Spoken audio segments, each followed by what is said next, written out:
The Great Depression wasn't just breadlines, sad jazz, and dudes in fedoras crying into their newspapers. It was the moment the global money system looked itself in the mirror and said, "Damn, I'm broken." And then instead of fixing itself, it duct-taped a whole new financial order together.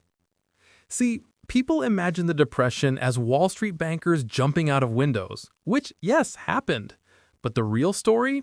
It's how governments took one of history's nastiest economic implosions and used it as the excuse to completely rewrite how money works.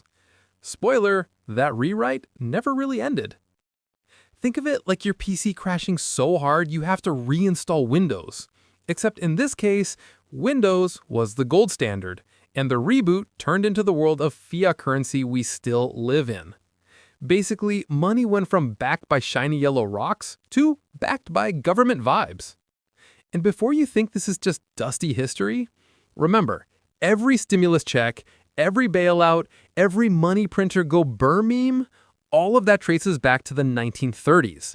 No Great Depression, no modern economy. Period. So buckle up because we're diving into the decade when capitalism face-planted so hard, it changed forever. Oh, and if you like watching history get roasted while also learning why your paycheck buys less Taco Bell every year, hit that subscribe button. Unlike the Fed in 1931, I won't leave you hanging. The setup. How the crash began. The 1920s were America's YOLO decade. Cheap credit, wild speculation, and everyone suddenly acting like day traders with zero risk management. Imagine Robin Hood bros of 2020, except in pinstripe suits, chain smoking while buying stocks on margin. Banks were handing out loans like candy. Farmers, shopkeepers, even the local dentist, everyone had cash in the market. Why not? Stocks only went up. Until they didn't. October 1929. The bubble bursts. The Dow drops like a drunk uncle at Thanksgiving. Within weeks, billions of dollars in value vanish into the void. And here's the kicker. Because half the people bought on margin, meaning with borrowed money, the crash didn't just wipe out fortunes. It kneecapped the entire banking system. See, when the little guy defaulted on his margin loan, the broker defaulted on the bank, and the bank defaulted on the next bank. Financial Jenga tower, one block pulled out, boom. Between 1929 and 1933, nearly 10,000 banks in the US collapsed. Gone. Poof. Depositors walked up to their local branch and the teller basically said, yeah, sorry, your life savings? That's now a figment of imagination. Maybe check under your mattress. This wasn't just economic chaos, it was psychological trauma. Imagine going to bed with $2,000 in the bank and waking up with nothing. That's not just losing money, that's losing trust in the entire system. And when trust dies, money dies. The gold standard's meltdown. When the banks started dying off like flies in a Raid commercial, governments had a choice: double down on the old gold standard rules or admit the system was cooked. Spoiler, they clung to gold like a toxic ex way too long. Here's the deal. Under the gold standard, every paper dollar was supposed to be redeemable for actual shiny gold. Sounds safe, right? Except in a depression, it's like forcing a drowning man to swim while holding a sack of bricks. Prices collapsed, debt got heavier, farmers couldn't pay mortgages, businesses couldn't pay loans. But the Fed, federal do-nothing at this point, refused to loosen money because the gold standard was like holy scripture. If they printed more dollars without gold behind them, they'd risk losing credibility. Newsflash, they lost credibility anyway, and also millions of people starved. And here's the insane part. In 1931, Britain, once the gold standard's biggest cheerleader, just yeeted out of it. Straight up said, "We're done, lads." Their pound crashed, exports got cheaper, and their economy actually started breathing again. Meanwhile, the US was like that stubborn gamer refusing to patch their software while everyone else moves on. By 1932, the US economy had shrunk by nearly 30%. Unemployment hit 25%. Imagine every fourth person you know just sitting at home, broke, staring at the ceiling. And still, America clutched its gold bars like Gollum whispering, "My precious."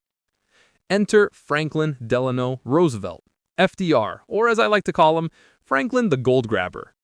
Dude came into office in 1933 with the country circling the drain. First order of business? Break the golden handcuffs.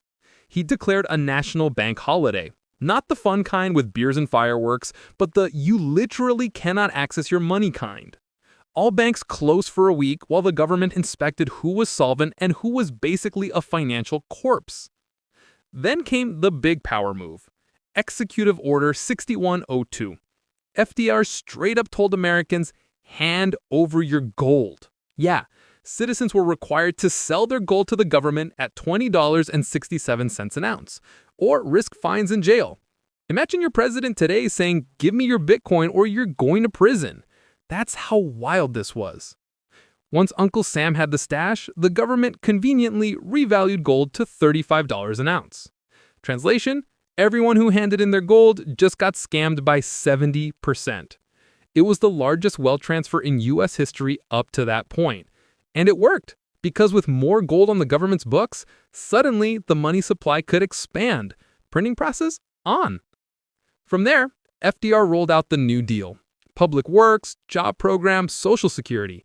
Basically, government said if the free market's face planted, screw it. We'll build highways, pay musicians, and dig ditches until people have paychecks again. But here's the kicker. This wasn't just emergency duct tape. The Depression forced governments worldwide to realize money wasn't about gold anymore. It was about control, about managing demand, jobs, spending. Economists like John Maynard Keynes stepped up saying, yo, the government has to spend when nobody else will. And leaders actually listened. The gold standard? Dead. Fiat money with government muscle? Born. The global domino effect. Here's the thing. The Great Depression wasn't just an American tragedy. It was a global contagion. When the US coughed, the rest of the world caught financial pneumonia. Remember, back in the 1920s, America was the sugar daddy of Europe.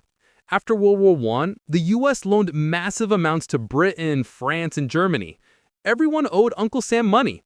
When Wall Street imploded, that credit pipeline shut down like a kinked garden hose. Suddenly, Europe was broke again. Germany? Oh man, Germany was already drowning in reparations from World War I. Their economy was fragile as F, patched together with American loans. When those loans vanished, the German financial system basically said, yeah, we're effed. Banks collapsed, unemployment soared, and desperation opened the door for a little mustache-twirling psycho named Adolf Hitler. Yeah, the Nazis rode the wave of economic despair straight into power. Without the Depression, Hitler might just have stayed another angry artist yelling at pigeons. Britain bailed on the gold standard in 1931, and honestly, it was the smartest rage quit in history. The pound lost value, but exports surged, and Britain stabilized faster than countries that clung to gold like a bad habit. Lesson learned, sometimes you gotta devalue to survive. France, meanwhile, clung to gold until 1936, trying to look like the responsible adult of Europe. But in reality, it just strangled their economy longer. They eventually joined the club of screw the gold standard nations, but way too late. Japan? They saw the writing on the wall early. They ditched gold in 1931, pumped out credit, juiced industrial production, and, oh yeah, started aggressively invading their neighbors. Economic recovery via imperialism. Not recommended, but hey, it worked for them short term. Here's the common thread. Countries that bailed on gold recovered faster. Countries that stayed chained to it sank deeper. It wasn't about who had the shiniest vault. It was about flexibility. And gold gave you none. This global domino effect also reshaped geopolitics. The Depression shredded faith in liberal democracies. People wanted strong men with easy answers. Make Germany great again suddenly sounded appealing when you were unemployed and starving. Authoritarianism thrived in the cracks left by broken economies. Meanwhile, the US, after its messy gold grab, slowly became the anchor of the global financial system. Because when everyone else was defaulting and devaluing, America had size and political stability. By the time World War II rolled around, the US was positioned to rewrite the global rules of money altogether. And that's the dirty little secret. The Great Depression didn't just wreck economies. It set the stage for World War II, and for the US dollar to eventually become the world's main flex. From tragedy to empire, all thanks to financial collapse. By the early 1930s, the world wasn't just in a depression. It was in a full-blown identity crisis. Money itself had broken down. Think about it. When you can't trust banks, when gold is confiscated, when unemployment hits 25%, people stop asking, "How do I get rich?" and start asking, "What the hell even is money anymore?" Breadlines stretched for blocks. Soup kitchens popped up in every major city. Middle-class families, teachers, shopkeepers, clerks found themselves begging for food. Farmers who should have been fine were actually hit hardest. Prices for crops collapsed so badly that some farmers dumped milk into ditches or burned wheat just to keep prices from falling further. Imagine torching your own inventory while people down the street starve. That's how warped the system had become. And socially, it was chaos. Crime spiked, suicide rates skyrocketed, entire communities collapsed into poverty. The Depression wasn't just about numbers on Wall Street. It was about families losing homes, kids dropping out of school, men riding freight trains across the country like broke hobos looking for work.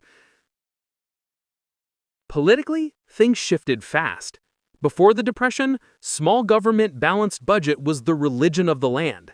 After the Depression, that faith was dead. FDR's New Deal didn't just create job programs, it rewired how Americans saw government. Suddenly, Washington wasn't just some distant referee, it was your employer, your safety net, your retirement plan. Big government was born out of the ashes of the free market's biggest failure. And here's where the permanent money shift happened: Keynesian economics. John Maynard Keynes, Evoji money nerd from Britain, basically told governments, look, stop treating the economy like a household budget. If the private sector stops spending, the government must spend. Deficits aren't sinful, they're survival. This was heresy at the time. Balanced budgets were seen as sacred, but the Depression shattered that illusion. Deficit spending became the new tool. The state could inject money, create demand, keep the wheels turning. From that point forward, money stopped being a fixed promise tied to gold. It became a flexible weapon governments could wield to fight unemployment, stimulate demand, or, let's be real, fund whatever war or welfare program they wanted. And yes, it worked. Slowly, painfully, the Depression bottomed out. By the late 1930s, recovery was underway, though, to be fair, it took World War II's insane spending spree to finally blast the global economy out of the hole. Nothing boosts GDP like building tanks, planes, and bombs 24/7. Dark, but true. So, the climax of the Depression wasn't just mass suffering. It was the permanent death of the old money order. Gold had failed, laissez-faire had failed. The new orthodoxy was governments manage economies, deficits are tools, and money is whatever the state says it is. And once you cross that line, there's no going back. Here's the part that stinks. The Great Depression never really ended. Not in spirit. Its fingerprints are still all over the world you live in today. Think about the stuff we take for granted. Deposit insurance, so your bank can't just vanish with your life savings. That's FDIC, born in 1933 because 10,000 banks had already pulled the Vanishing Act. Social Security? That's a New Deal baby. Unemployment benefits? Same story. These safety nets exist because the Depression proved what happens when you let capitalism raw dog society with no protection. But the biggest change? The money itself. Before the Depression, dollars were tied to gold. After, they were tied to government promises. And in 1971, Nixon finished the job by severing the gold link completely. Today, your paycheck isn't backed by gold, silver, or any shiny rock. It's backed by the US government saying, "Trust us, bro." And here's where the parallels get juicy. Remember how governments in the 30s said we have to spend big, run deficits, and bail out industries or everything collapses? Fast forward to 2008. Banks blow themselves up on mortgage crack. What happens? Government steps in with bailouts, stimulus, quantitative easing, straight out of the Great Depression playbook. Or take 2020. Pandemic shuts down the global economy overnight. What happens? Trillions printed, stimulus checks, money printer go brrr, memes flooding Twitter. Again, Keynesianism 101. Spend when nobody else will. It all traces back to the 1930s. The moment governments realized money is not a sacred object, it's a tool. A lever to push the economy up, down, sideways, wherever politicians want it. And that's not all sunshine and rainbows. The same logic that saved capitalism also means your dollar gets weaker every year. Inflation is the price we pay for not letting the system collapse. And if you've noticed your grocery bill looking like it's on steroids lately, well, thank the lessons of the Depression. But here's the kicker. The Depression showed us a brutal truth. Money isn't stable. It isn't eternal. It's whatever society agrees it is for as long as the illusion holds. Once people stop believing, the system cracks. So, what's the takeaway for you today? Don't blindly trust the financial system. Understand it.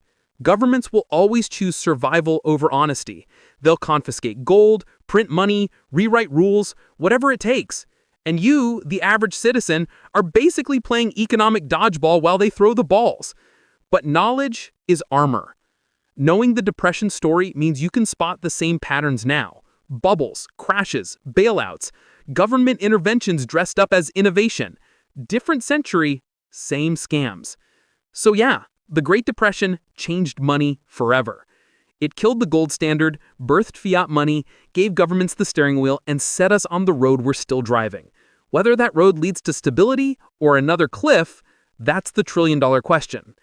Final punchline, the Great Depression taught the world one lesson above all. When the economy, the bed, the government gonna change the sheets. The only question is whether they replace them with silk or sandpaper.